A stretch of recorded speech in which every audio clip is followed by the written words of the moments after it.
Isang masaya at pinagpalang umaga sa bawat isa. Welcome po sa Acts Community Ministries. Welcome sa ating pong online service. Welcome sa bawat isa. Pakisabi sa katabi mo, welcome. Amen. Welcome. Salamat at nandito tayong muli upang tayo po ay makinig ng salita ng Panginoon. Magkakaroon po tayo ng series at tatalakayin po natin yung covenant. Sabihin po natin covenant. Ayan. Kailangan po na maintindihan natin, maunawaan natin yung covenant. Kasi sa panahon natin ngayon, maraming mga covenant breaker. Maraming mga law breaker. Bakit? Kasi sinira nila yung tipan nila sa Diyos. No? Lumayo sila sa Panginoon. At nawa bigyan tayo ng Panginoon, ng Diyos, ng kaliwanagan, ng Espiritu, ng karunungan, that God will give us the Spirit of wisdom and revelation in the knowledge of Him. No? Nalubos nating makilala ang Diyos, ang Panginoon sa ating buhay. Kasi po hindi lahat ng tao kilala ang Diyos. Hindi lahat. And so ngayong umaga, ako po'y mangungusap sa paksang kilalanin natin ang Diyos na nag-iingat ng kanyang tipan. Knowing the God who keeps His covenant. Kilalanin po natin siya. Kasi hindi lahat ng tao kilala siya. At maging ang ating pamilya, of course, yung ating generation, posible na maaring hindi nila kilala ang Diyos. At maaring ang maging resulta nito, maging covenant breaker sila or law breaker sila. Kaya maraming mga disobedient, maraming mga tao na broken yung buhay, broken homes, broken family. You know why? Because hindi nila lubos na nakilala o kinilala ang Diyos sa kanilang buhay. Bible says, remember the Lord in the days of your youth.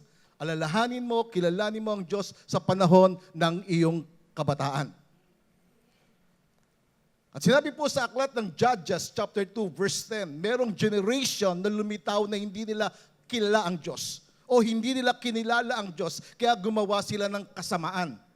Tandaan po natin mga kapatid, mga anak ng Diyos, kapag ang isang tao hindi niya lubos na kilala ang Diyos, gagawa siya ng kasamaan. Mamumuhay siya sa kasamaan. Kaya, this is my prayer, that the Holy Spirit will give us a clear understanding about knowing who God is. Na makilala natin ang Diyos ng lubusan sa ating buhay. Ang message po na ito ay magbibigay sa atin ng pagkaunawa tungkol po sa tipan ng Diyos, sa covenant ng Diyos, at doon po sa provision at pagpapala ng Panginoon sa atin. You see, the God of the Bible is the God of the covenant. Ang Diyos ng Biblia ay Diyos ng tipan. God is a covenant-keeping God. Pakisabi sa katabi mo, God is a covenant-keeping God. Parang may lakas eh. Ulitin po natin. God is a covenant-keeping God. Yan. Makilala natin ng Diyos that He is a covenant-keeping God.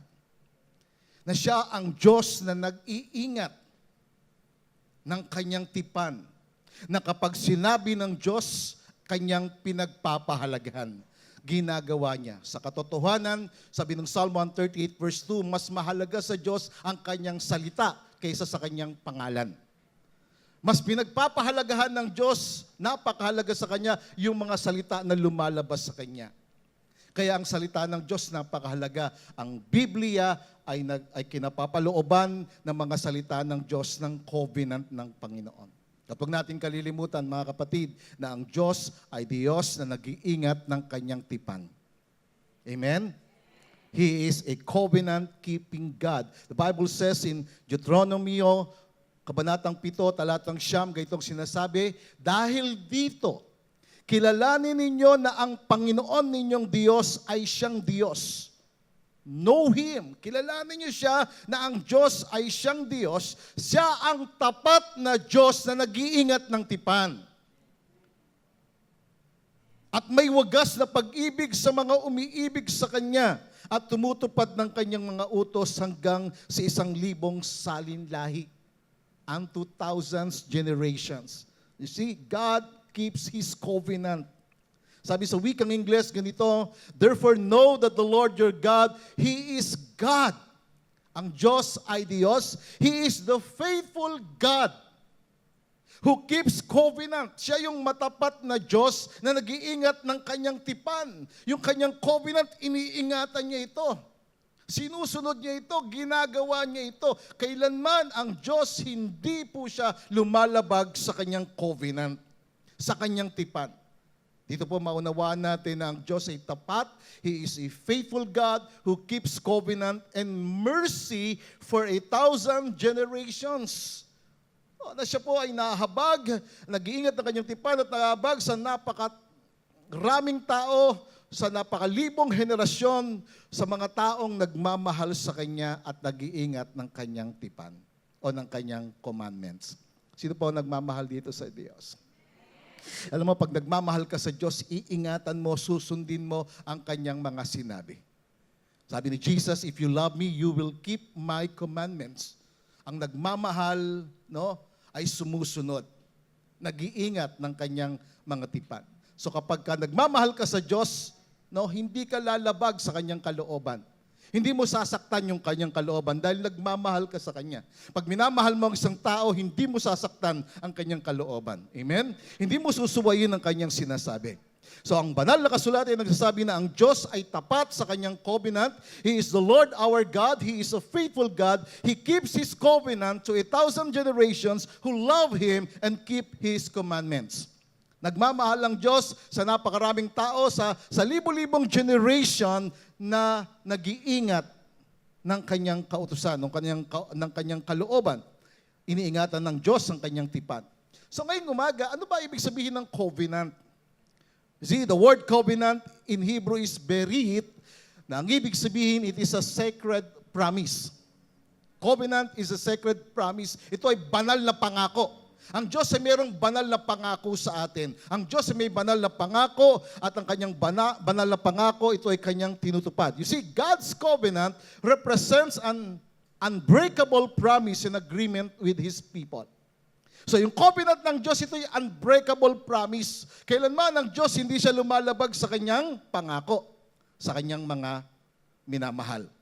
You see, covenant involves certain obligations. Tandaan po natin na sa covenant, ito ay may kasamang mga obligasyon na expectations that His people are required to fulfill in exchange for blessings and protection and guidance from God.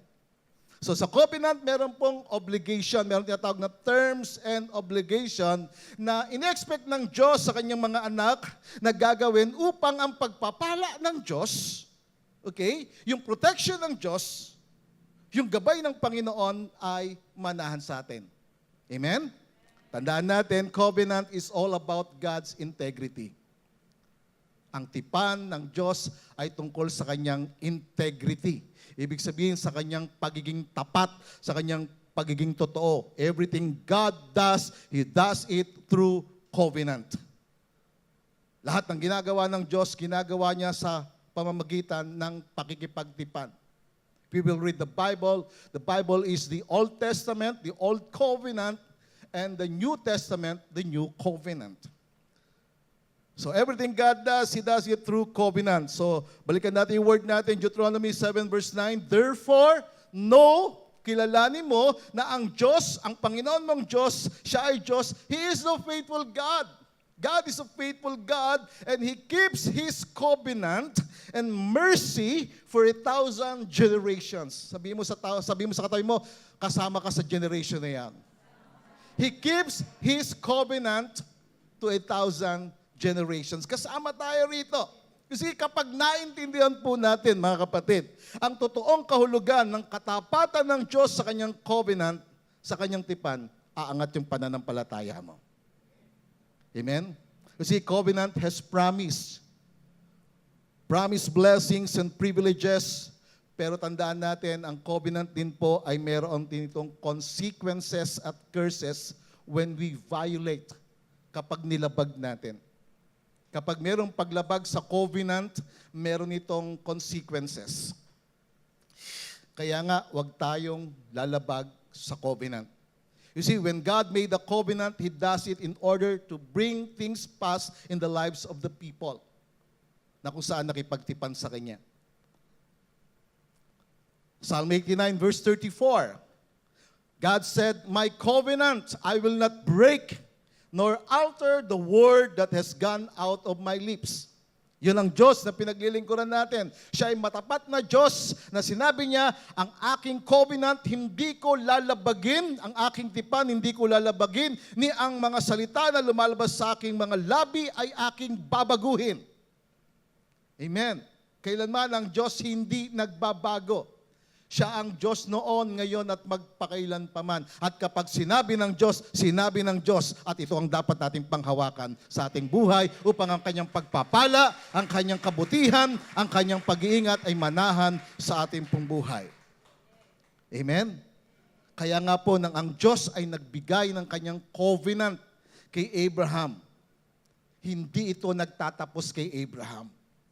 Nang ang Diyos nakipag-usap kay Abraham, kasama na kausap ng Diyos yung kanyang descendants, yung kanyang generation. And it goes to all the people who believe in Him. Huwag natin kalimutan yan. Nang ang Diyos nakipag-usap kay Abraham, kasama tayo sa tipan na yan. Tingnan natin, Galatians chapter 3, verse 29.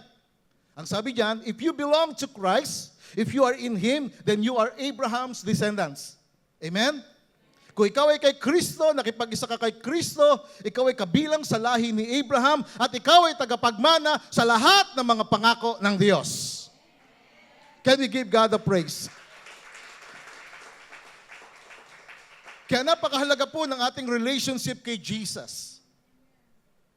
Another word for covenant is relationship, alliance, friendship. And we will talk about that later. Kaya sabi rito, kung ikaw ay nakipag-isa kay Kristo, kung si Yesu Kristo ang iyong Panginoon, tagapagligtas ng iyong buhay, kinikilala mo siya bilang Hari, Panginoon ng iyong buhay, ikaw ay kabilang sa lahi ni Abraham. Amen? Ikaw ay tagapagmana ayon sa pangako ng Diyos. Naniniwala po kayo dyan? Ang lahat ng taong kaisa ni Kristo, nakipag-isa kay Kristo, kabilang sa lahi ni Abraham at tagapagmana ng pangako ng Diyos. Kaya napakahalaga na si Yesu Kristo, siya yung kasama natin. No? Siya yung Panginoon natin. Yung kamatayan niya sa krus, yung pagtagas ng kanyang dugo, ito yung naging covenant ng Diyos sa atin. At tayo ay kabilang, tagapagmana ng lahat ng pangako ng Diyos. Kaya lahat ng pangako ng Diyos ay yes and amen kay Jesus Christ na ating Panginoon. Kagalingan, kapayapaan, katagumpayan sa buhay. Kung ibinigay ng Diyos ang kanyang anak, how much more na hindi niya ibibigay ang ibang bagay sa atin. You see, dahil kay Kristo, tayo ay kabilang sa lahi ni Abraham at tagapagmana ng mga pangako ng Diyos. Now, tingnan po natin ngayong umaga, itong pangako, itong covenant ng Diyos kay Abraham. Sabi ng Genesis, kabanatang 15, talatang 1. Tingnan natin ito. Pagkatapos ng mga bagay na ito, dumating ang salita ng Panginoon kay Abraham sa isang pangitain at sinabi sa kanya, "Huwag kang matakot, Abraham, ako ang iyong kalasag. Ang iyong gantimpala ay magiging napakadakila." Kung titingnan natin yung history ng buhay ni Abraham, siya si Abraham na tinawag ng Panginoon sa Genesis chapter 12. Tinawag siya upang maglingkod sa Panginoon. At si Abraham ay sumunod sa Panginoon. In Genesis chapter 15, dumating ang salita ng Panginoon kay Abraham at sinabi sa kanya, "Huwag kang matakot." Kasi laging sinasabi ito ng Diyos Kasi sa mundong ito, sa panahon nila, laging ang tao mayroong takot. Ang dyablo laging nag-aasik ng takot. Ang takot ay isang isang masamang espiritu na nagpaparalyze sa buhay ng tao. Kaya ang Diyos nagsalita kay Abraham at sinabi sa kanya, "Huwag kang matakot, Abraham, ako ang iyong kalasag, ang iyong gantimpala ay magiging napakadakila." Talatang 2. Kung sinabi ni Abraham, "O Panginoong Diyos, anong ibibigay mo sa akin? Yang mga ko'y patuloy na walang anak at ang tagapagmana ng aking bahay ay si Eliezer ng Damasco." At sinabi ni Abraham, "Hindi mo ako binigyan ng anak. At isang alipin ay pinanganak sa aking bahay ang magiging tagapagmana ko." Talatang 4. Ngunit ang salita ng Panginoon ay dumating sa kanya. Hindi ang taong ito ang magiging tagapagmana mo, ang iyong sariling anak ang magiging tagapagmana mo. Siya dinala niya sa labas at sinabi, tumingala ka ngayon sa langit at iyong bilangin ng mga bituin kung mabibilang mo, at sinabi sa kanya, magiging ganyan ang iyong binhi. Nang kausap ng Panginoon si Abraham, siya ay 90 anyos. Matanda na siya. Wala siyang anak. Kaya sabi niya, kung ako ay tagapagmana mo, kung ako ay magkakaroon ng tinatawag na dakilang buhay, sabi niya, wala akong tagapagmana. Kaya sinabi sa kanyang Panginoon, dinala siya, tumingala ka, talatang 5, tumingala ka sa langit at iyong bilangin ang mga bituin kung mabibilang mo, at sinabi sa kanya, magiging ganyan ang iyong binhi. And the Bible says in verse 6, sumampalataya siya sa Panginoon at ito'y ibinilang na katuwiran sa kanya. So siya'y sumampalataya. Kinilala niya, recognize niya ang Diyos, na ang Diyos ay totoo, na ang Diyos ay tapat sa kanyang sinabi. At dito makikita natin na God accounted Abraham as righteous. No? Binilang ng Diyos si Abraham na matuwid. At dahil doon, no, siya ay binigyan ng Diyos ng covenant. Ano itong covenant ng Diyos? Nakikita natin sa talatang 7 at sa mga sumusunod na talata. Sinabi sa kanya, ako ang Panginoon na nagpaalis sa iyo sa Ur ng mga Kaldeya. No? Inalis siya ng Panginoon doon sa lugar ng Ur, lugar ng kasamaan, lugar na ang mga tao sumasamba sa ibang Diyos. At tinawag siya ng Panginoon. Sinabi sa kanya, ako ang Panginoon na nagpaalis sa iyo sa Ur ng mga Kaldeya upang ibigay sa iyong lupain ito para angkinin. Talatang 8, sinabi niya, O Panginoong Diyos, paano ko malalaman na mamanahin ko iyon? Talatang 9, sinabi sa kanya ng Panginoon, magdala ka rito ng isang dumalagang bakang 3 taon ang gulang, isang babaeng kambing na 3 taon ang gulang, isang lalaking tupang 3 taon ang gulang, isang inakay na bato-bato at isang inakay na kalapati. So sabi sa kanya ng Panginoon, dalhin mo yan dito sa akin. At talatang 10, dinala niya ang lahat ng ito sa kanya at hinati niya sa gitna. At kanyang inihanay na magkakatapat ang isa't isa, subalit hindi niya hinati ang mga ibon. So ganito ang ginawa ni Abraham nang nag-alay siya sa Panginoon, nagdala siya ng dumalagang baka. No? Na yun ay heifer at isang babaeng kambing na 3 taon ng gulang, isang lalaking tupang 3 taon ng gulang, hinati niya yon. No? Inialay niya sa Panginoon na magkakatapat sila. At nung hinati niya na yon sa talatang 12 ng Genesis, kabanatang 15, nang lumubog ng araw, nakatulog si Abram ng mahimbing. Nung nag-alay siya sa Panginoon, nung hinati niya yung kanyang mga alay, nakatulog siya. At dito makikita natin, sa talatang 17, nang lumubog ng araw at madilim na, isang hurnong umuusok at ang isang tanglaw na nagniningas ang dumaan sa gitna ng mga hinating hayop. Supposedly, sa panahon na yon, kapag ang isang tao nagkaroon ng isang covenant, dalawa silang dadaan doon sa hinating mga alay na tumagas yung dugo. But this time, si Abraham nakatulog siya. Ang Diyos lamang ang dumaan. Sabi sa wikang Ingles, and it came to pass when the sun went down and it was dark, that behold, there appeared a smoking oven, no? Nagpakita, nahayag ang isang hurnong umuusok at ang isang tanglaw na nagniningas. Ito yung tinatawag na burning torch that passed between the pieces. Yung tanglaw na nagniningas, that is the person of God. It was the presence of God. God Himself passed through between the sacrificed animals. And God, when He passed through that sacrificed animals, He established His covenant with Abraham. His covenant, yung kanyang tipan, in-establish niya, itinatag niya, ibinigay niya kay Abraham. God made a blood covenant for Himself, para sa kanya, and passed through the sacrificed animals alone, and after that, He released the promise. No, nang siya'y dumaan doon, sa gitna na yon, ng mga inialay na mga hayop, nagbigay siya ng kanyang pangako. Talatang 18, ng araw ding yon, ang Panginoon ay nakipagtipan kay Abram, na sinasabi, ibinigay ko ang lupain ito sa iyong binhi, Mula sa ilog ng Ehipto hanggang sa malaking ilog, ang ilog Euphrates. The Lord made a covenant with Abraham because Abraham offered sacrifices to God.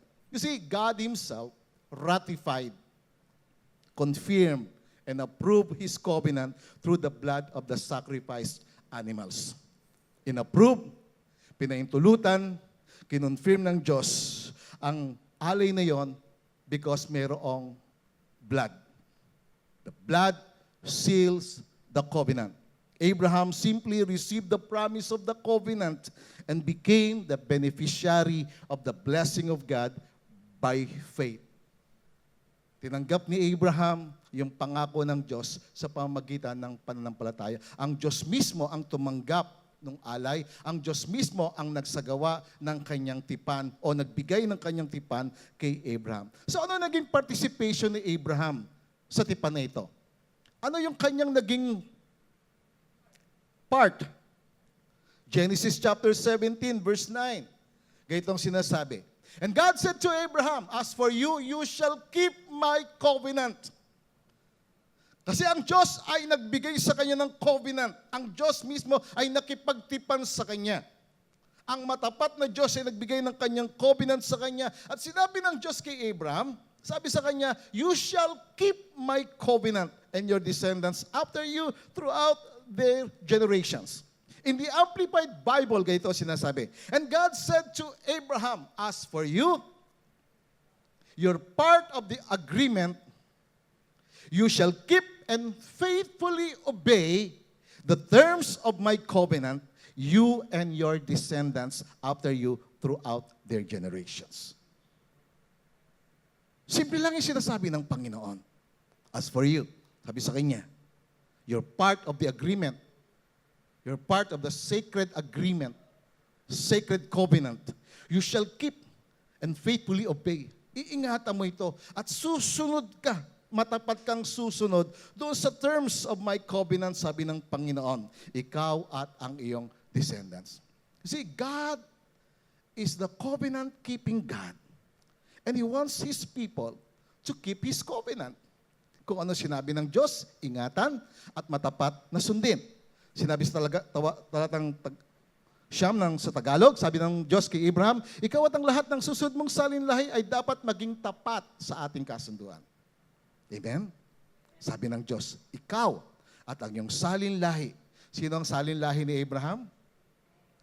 Sino ang lahi ni Abraham? Lahat ng sumasampalataya, lahat na nakipag-isa kay Kristo ay lahi ni Abraham. Amen? Kasama ka doon. So kasama ka na dapat maging tapat sa kasunduan. Kasama tayo na dapat maging matapat doon sa tinatawag na agreement. So ano yung agreement? Genesis chapter 17 verse 10. Ito ang aking tipan, sabi ng Diyos, na inyong iingatan sa akin at sa inyo at ng iyong binhi. So ano itong tipan ng Panginoon? Ano itong covenant ng Diyos? Ano itong sinasabi ng Panginoon? Sabi sa kanya, pagkamatay mo o pagkatapos mo, ikaw at ang iyong binhi, tutuliin. No? Tutuliin.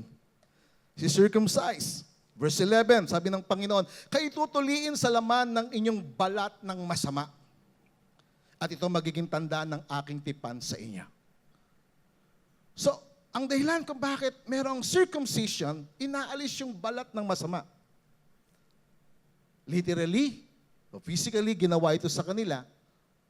But ano ang spiritual significance nito sa atin? Tingnan natin yung spiritual significance ng circumcision. Ito ba ay literal? O ano ba yung kaugnayan nito sa atin? Ano ba ibig sabihin nito sa atin? Ito ba yung makikita natin sa Romans chapter 2. Verse 28, sabi rito, ang pagiging isang tunay na Hudyo ay hindi dahil sa panlabas na kaanyuan o dahil sa pagtutuli sa laman. Verse 29, ang tunay na Hudyo, ibig sabihin, ang tunay na mananampalataya ay ang taong nabago sa puso't kalooban ayon sa Espiritu at hindi ayon sa kautosang nasusulat. Ang papuri sa taong yon ay mula sa Diyos at hindi mula sa mga tao. Ibig sabihin, yung circumcision, ang spiritual significance ito ay ang pagbabago ng puso ng kalooban. Amen? Ito yung tanda ng covenant. Sabi sa Amplified Bible, He is not a real Jew who is only one outwardly, nor is true circumcision something external and physical. Verse 29, but He is a Jew who is one inwardly. Siya yung totoong Hudyo, yung nabago. True circumcision is circumcision of the heart by the Spirit. Ang totoong pagtutuli, pag-aalis ng masama sa buhay ng isang tao ay yung pag-aalis ng masamang buhay. Masamang kalooban. Ito yung pagbabago ng buhay. At ito'y kinumpirma ni Apostol Pablo maging sa Galatians chapter 6 verse 15. Sabi niya, for neither is circumcision anything of any importance, nor uncircumcision, but only a new creation, which is the result of the new birth, spiritual transformation, a new nature in Christ. So kaya walang may pagmamalaki. Alam niyo, mga Hudyo sa panahon na yon, at maging sa panahon natin, no, pinagmamalaki nila na circumcise sila. At maging sa panahon natin, may pagmamataas, may pagmamapuri. Pero hindi ang panlabas na anyo, hindi ang panlabas na pangyayari ang importante sa Diyos para matupad, masunod ang kanyang covenant, kundi yung pagbabago ng kalooban. Pakitapik ang katabi mo, sabi mo sa kanya, pagbabago ng buhay. Amen? Sa magandang balita, sabi niyan, hindi mahalaga kung tuliman o hindi ang isang tao. Ang mahalaga ay kung siya ay bago ng nilalang. Can we give God the praise?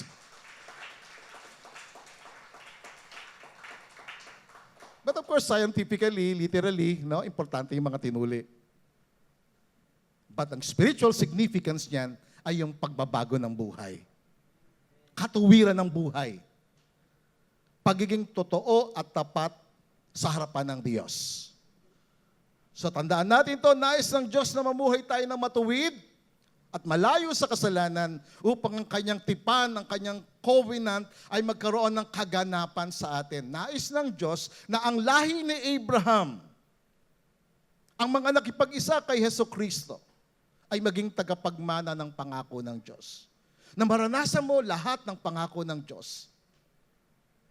Of course, ma-experience natin yun sa kabilang buhay, but today, in our lives, in our situation, maranasan mo na ang Diyos ay totoo at tapat sa kanyang pangako na kailanman ang Diyos hindi lumalabag sa kanyang mga sinasabi. Amen? So the question today is, what does it mean to be in covenant with God?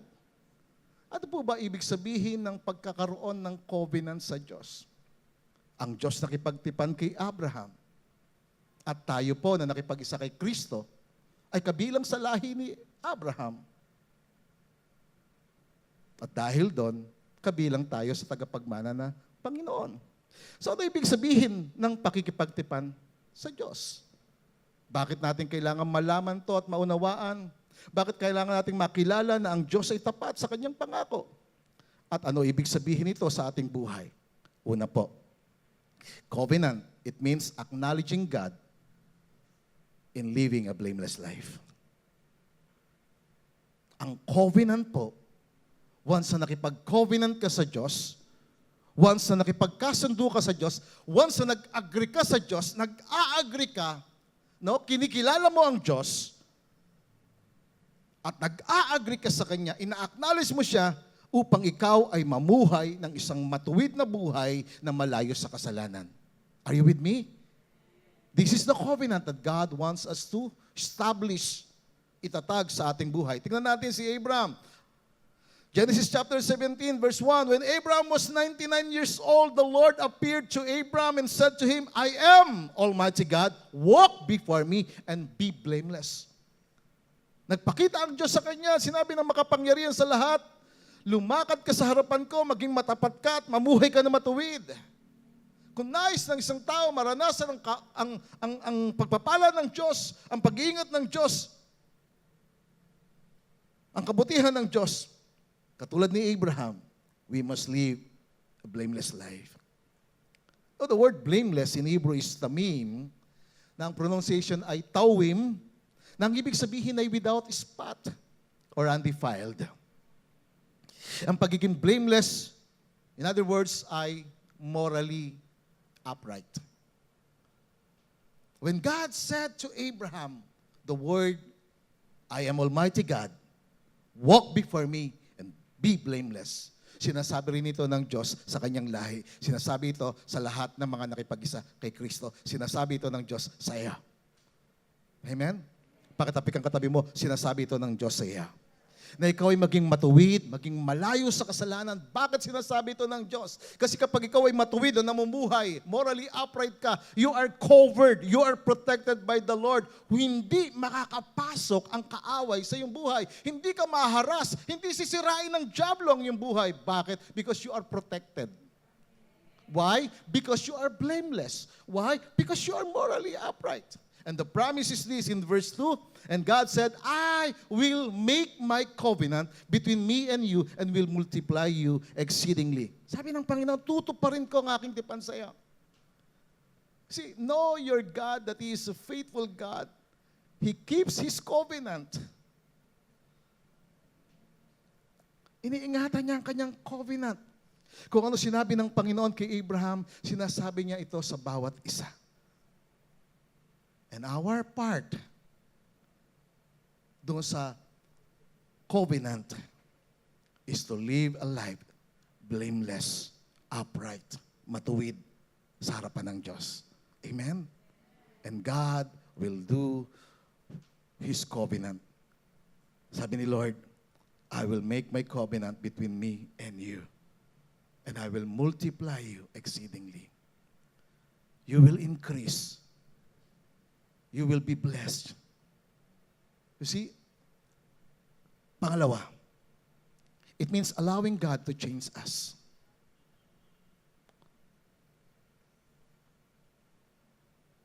Ano ibig sabihin nito ng pakikipag-covenant sa Diyos? Unang-una, pamumuhay na matuwid, malayo sa kasalanan. Pangalawa, ina-allow natin.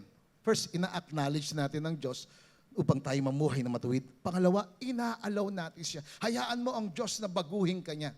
Walang sino man dito na kaya mong baguhin ang iyong sarili. Walang sino man dito na may tutuwid mo ang sarili mo. Pwedeng ilang araw, ilang linggo, pero pagkatapos niyan, babalik ka uli. Kaya sinasabi ng ibang tao, ang pagbabago daw ng buhay ay nasa tao. Yes, oo. Isang linggo, 2 linggo, 1 buwan, 1 taon. Pero hindi yun ang totoong pagbabago. Ang totoong pagbabago ay ang pagbabago ng puso at kalooban. Pagbabago ng buhay na ang Diyos ang nagbabago sa iyo. Because if anyone is in Christ, he is a new creature. All things have been passed away. Behold, all things become new. Amen? Kapag ang sino man na kay Kristo, magiging isang bago nila lang. Si Kristo ang nagbabago, ang Diyos ang nagbabago sa atin. Tingnan natin si Abraham, kung paano siya binago ng Panginoon. Genesis chapter 17, verse 3. Then Abram fell on his face. When God talked to him, when God made a covenant to him, then he fell his face on the ground. Nagpatira pa siya bilang paggalang sa Diyos. And verse 4, sabi rito, God said, as for me, behold, my covenant is with you. Sabi ng Diyos, narito yung aking covenant, yung aking tipan ay nasa iyo. And God said, you shall be a father of many nations. Magiging tatay ka ng maraming mga tao. Magiging tatay ka ng maraming bansa. And God said in verse 5, no longer shall your name be called Abram, nang ibig sabihin strong man, but your name shall be Abraham, meaning the father of many nations. Magiging tatay ka na. Magiging responsable ka na. Magiging isang lalaki ka na meron kang obligasyon sa iyong pamilya at sa mga tao. Talks about fatherhood. Binago siya ng Diyos. Siya na isang taong nakatingin lang sa kanyang sarili, matigas na lalaki, strong man sa kanilang pamilya. But God changed him. God changed his name from Abram to Abraham, meaning to be the father of many nations. Now listen mga kapatid, a change of name denotes a new identity. Nung binago ng Diyos ang pangalan ni Abraham, binago niya yung kanyang identity, binago niya yung kanyang nature, yung kanyang kalikasan, at binigyan siya ng panibagong buhay. You see, when God changes the name of Abraham, God changes his life and his future. Binago ng Diyos ang kanyang buhay at ang kanyang kinabukasan. Hindi lamang siya ang binago ng Panginoon. Binago rin ang kanyang may bahay. Genesis chapter 17, verse 15, Then God said to Abraham, As for Sarai, your wife, Sarai means strong woman din, Sarai. Abram, matigas na lalaki. Sarai, matigas na babae. Self-centered. And God said, As for you, you shall not call her name Sarai, but Sarah shall be her name. God said in verse 16, And I will bless her and also give you a son by her. Then I will bless her, and she shall be a mother of nations. Kings of peoples shall be from her. God changed her. Binigyan sila ng anak ng Panginoon sa kanilang edad. Naging mother of nations si Sarah. Pinahintulutan nilang baguhin sila ng Panginoon. You see, itong covenant, mga kapatid, once na ikaw ay nakipag-covenant sa Diyos, once na tinanggap mo yung covenant ng Diyos sa iyong buhay, ina-acknowledge mo ang Diyos na ikaw ay mamumuhay ng matuwid. And when you reject that, then you will live a miserable life. Marami ako nakitang tao na namuhay ng miserable. Bakit? Kasi hindi nila kinilala, hindi nila na-recognize, hindi nila in-acknowledge ng Diyos sa kanilang buhay, and therefore, hindi sila namuhay na matuwid at malayo sa kasalanan. Dahil doon, hinaras sila ng dyablo, sinira ng dyablo ang kanilang buhay. Pero hindi ganon sa mga taong sumasampalataya sa ating Panginoong Jesucristo. Pag ikaw ay sumasampalataya, nakipag-isa ka, ikaw ay kabilang sa pangako ng Diyos. Lahi ka ni Abraham, na inahayaan mo ang Diyos, baguhin ka niya, ituwid ka niya sa iyong mga pagkakamali. Gawin ka niyang isang tatay. Gawin ka niyang isang nanay na magkakaroon ka ng mga anak, spiritually speaking. You see, ano sinabi ng pangako ng Diyos sa kanila? Genesis 17 verse 6, God said, I will make you exceedingly fruitful. Dahil sa tipan ng Diyos, dahil sa covenant ng Diyos sa kanila, yung pangako ng covenant ng tipan ng Panginoon sa kanila, God said, I will make you exceedingly fruitful. Gagawin ko kayo mabunga, and I will make nations of you, and kings shall come forth from you. And verse 7, God said, I will establish my covenant between me and you and your descendants.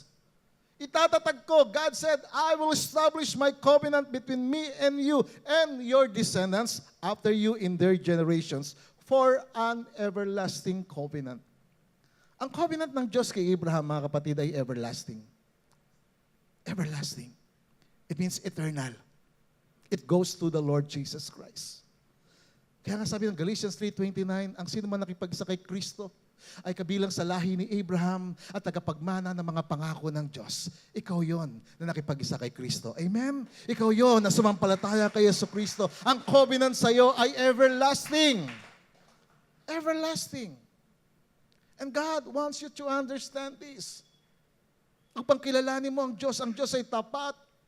Ang Diyos ay matuwid. Ang Diyos kapag sinabi niya, gagawin niya. Ano yung part natin? Sa covenant, ano yung part mo? Mamuhay ka lang na matuwid. Mamuhay ka ng malayo sa kasalanan. Kasi sisirain ng kasalanan ang iyong buhay.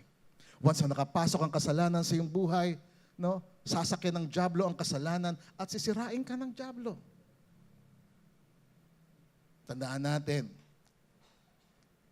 kapag may langaw, may madumi. May inaamoy na madumi. May basura. Kaya nga sabi ni Ate Jessica, Pastor, nalaman ko na ang sikreto para lumayo ang langaw. Sabi nga na yun.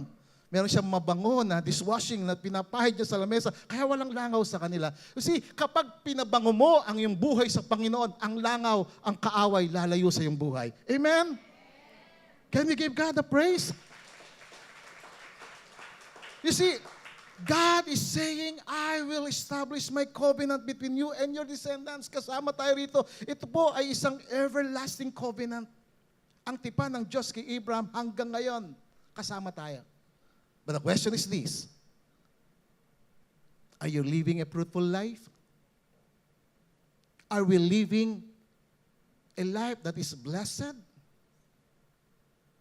Let us evaluate ourselves. Tingnan natin.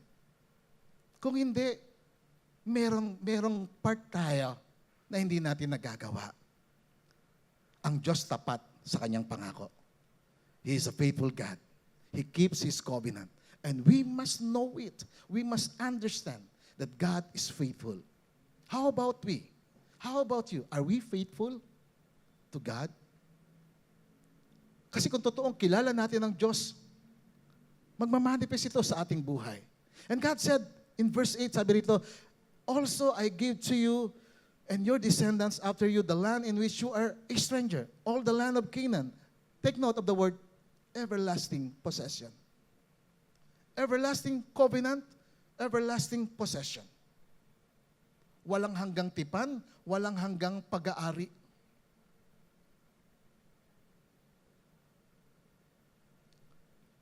Tingnan natin sabi ng Hebrews chapter 6 verse 13. When God made His promise to Abraham, since there was no greater for him to swear by, He swore by Himself. Kaya nga ang Diyos mismo ang dumaan. He passed through that sacrifice animals. And He swore to Himself, saying, I will surely bless you and give you many descendants. Pagpapalain kita, sabi ng Panginoon, at bibigyan kita ng maraming lahi. So ano ginawa ni Abraham? Verse 15, so after waiting patiently, Abraham received what was promised. He waited patiently. When God pronounced the promise, Abraham, wait patiently. And Abraham received what was promised. Bakit ang iba hindi nararanasan? Kasi ang iba gumigive up kagad. Ang iba sumusuko kagad. Ang iba nawawalan ng pag-asa. Lord, ikaw ba talaga yan? Lord, pinagpala mo ba ako talaga? Bakit nangyayari ito? Take note of Abraham, our father in the faith. He waited patiently. After waiting patiently, Abraham received what was promised. Pakitapi kang katabi mo, sabi mo sa kanya, kailangan natin ng pagtitiis. Kailangan ng konting pagtsatsaga. Huwag kang mawala ng pag-asa. Magtiwala ka sa Diyos. Amen? May pangako ang Diyos sa iyo. Are you with me? May pangako ang Diyos sa iyo. Magtiwala ka sa Diyos. Pag nangailangan ka, may problema, huwag kang lumapit sa Bombay. Lumapit ka sa Hudyo. Lumapit ka sa Diyos. Magtiwala ka sa Panginoon. Tayo kasi, madali tayong gumive up eh. Pastor, wala kang pera eh. Sino ba mauutangan dyan? Hagahanap yan ng 5-6. Pagkasabi sa tabi mo, wait patiently. Pastor, hindi pa nababago ang asawa ko. Ganun pa rin ugali niya, ganyan pa rin siya eh. Hanggang kailan magbabago ang asawa ko? Wait patiently. Amen? Alam mo, pagka ikaw ay matyaga, na nagtitiis, na sumasampalataya sa Panginoon, yung pinangako ng Diyos kay Abraham, makakamtan mo. Pagpapalain ka ng Diyos. Amen? Iaangat ng Diyos ang iyong buhay. Amen? Pagkakalooban ka ng Diyos ng katagumpayan sa iyong buhay. Sino may gusto nun? Amen. That is the blessing of the covenant. And we must believe, we must understand that the God of the Bible, He is a covenant-keeping God. Siya yung Diyos na nag-iingat ng tipan. Ano man ang sinabi niya, hintay lang tayo. Hintay ka ng tamang pagkakataon. Amen? Pakisabi sa katabi mo, huwag kang magmamadali. Sapagkat ang nagmamadali, nagkakamali. Tingnan natin ang buhay ni Abraham. May mga pagkakamali siya, di ba? Nangako ang Diyos, bibigyan sila ng anak. Ano nangyari? Nagmadali si Sarah. Hindi sila perpekto. Katulad din natin sila. Binigay ni Sarah yung kanyang kasambahay kay Abraham. Ano resulta? Ang resulta ay trouble. Magmula sa panahon nila, si Ismael ay naging daluyan ng karahasan hanggang sa panahon natin ngayon. Kaya ang Israel hanggang ngayon dumaranas ng kaguluhan, ng digmaan sa isang pagkakamali. Mga kapatid, nais ng Diyos maging kaibigan kanya. Sino gusto maging kaibigan ng Diyos? Alam niyo ba ang ibig sabihin ng covenant? It is not just sacred agreement. Covenant means alliance, friendship, relationship with God. Tingnan natin sa James chapter 2 verse 23. The ultimate purpose of God's covenant with us is relationship in order for us to be His friends. James chapter 2 verse 23. Basahin natin ng malakas. Ready? Go. And the scripture was fulfilled which says, Abraham believed God and it was accounted to him for righteousness and he was called the friend of God. Tinawag siyang kaibigan ng Diyos. Sino gusto maging kaibigan ng Diyos? Sumampalataya ka sa Kanya. Just wait patiently to Him. No? Huwag kang magmamadali, huwag kang nag-aapura, no? Just wait patiently. Maging mapagtiis ka, umasa ka, magtiwala ka sa Panginoon. Sabi ng Panginoong Jesus, John chapter 15, verse 13, greater love has no one than this, than to lay down one's life for his friends. Walang hihigit na kadakilaan na ibigay ng isang tao ang kanyang buhay sa kanyang mga kaibigan. Binigay ng Panginoong Hesus ang kanyang buhay sa atin. Sabi niya sa verse 14, you are my friends if you do whatever I command you. Amen? Sabi ng Panginoon, ikaw ay aking kaibigan. Ikaw ay magiging kaibigan ko kapag sinusunod mo, ginagawa mo ang sinasabi ko sa iyo. Ano sinasabi ng Diyos sa atin? Maging matapat lang tayo sa pagsunod sa Kanya. Amen? Mamuhay tayo na matuwid, na malayo sa kasalanan. Hayaan natin ang Diyos baguhin tayo. Mamuhay tayo ng nag-iingat ng Kanyang tipan. Sumusunod sa Kanyang tipan. Sino gusto maging kaibigan ng Diyos? Amen.